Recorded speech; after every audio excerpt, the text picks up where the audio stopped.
শেখ হাসিনার পতনের পর আয়নাঘর আবার আলোচনায় উঠে এসেছে। আসলে আয়নাঘর কি? বাংলাদেশের প্রতিরক্ষা বাহিনী কাউন্টার টেরোরিজম ইন্টেলিজেন্স ব্যুরো অর্থাৎ সিটিআইবি দ্বারা পরিচালিত একটি গোপন আটক কেন্দ্রের নাম আয়নাঘর। ধারণা করা হয় এখানে কমপক্ষে 16টি কক্ষ রয়েছে, যেখানে একসঙ্গে 30 জন বন্দী রাখার সক্ষমতা রয়েছে।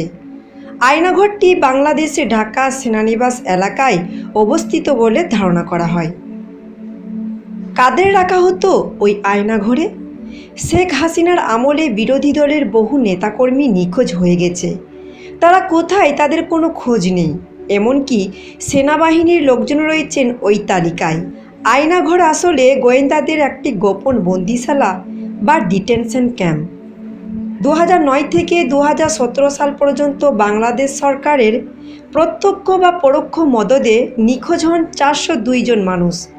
এ তথ্যটি প্রকাশ করে ঢাকাভিত্তিক মানবাধিকার সংগঠন অধিকার বাংলাদেশ বেসরকারি একটি সংবাদ মাধ্যম থেকে ধারণা করছে যে দেশের বিভিন্ন স্থানে এরকম আরও বেশ কিছু নির্যাতন ও আটক স্থান থাকতে পারে।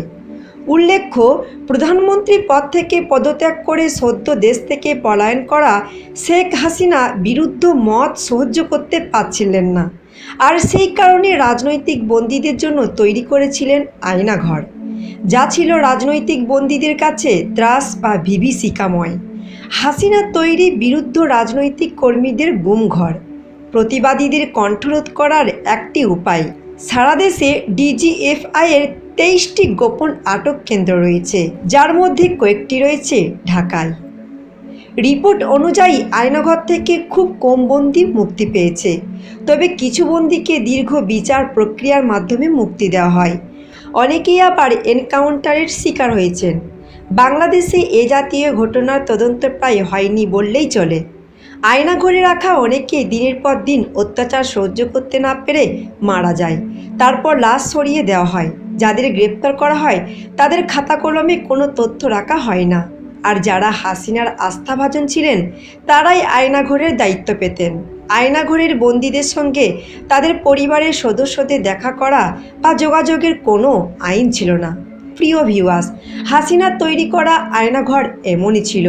আয়নাঘর এমনই ভয়ঙ্কর ছিল যে যারা সেই ঘরে বন্দি থাকতো সেখানে তারা এমন কষ্টে থাকতো যে তারা সেই অপেক্ষায় মৃত্যুকে সহজ বলে মনে করত। প্রিয় ভিউয়ার্স, এইরকম আয়নাঘর কি আপনি কোনোদিন দেখেছেন? এই আয়নাঘর সম্বন্ধে আপনি কি জানেন? অবশ্যই কমেন্ট করে জানিয়ে দিবেন। আর এই ভিডিওটি আপনি বেশি বেশি করে শেয়ার করে দিবেন, যাতে অন্যরা জানতে পারে যে আয়নাঘর কেমনভাবে থাকে আয়নাঘরের সেই সব মানুষরা, যেসব মানুষরা এখন অর্থাৎ বর্তমানে মুক্তি পেয়েছে। আজকে এই পর্যন্ত, দেখা হবে নতুন কোনো একটা ভিডিওতে। ততক্ষণ পর্যন্ত ভালো থাকেন, সুস্থ থাকেন। এতক্ষণ ছিলাম আমি জুলফিকার। আসসালামু আলাইকুম ওয়া রাহমাতুল্লাহি ওয়া বারাকাতুহু।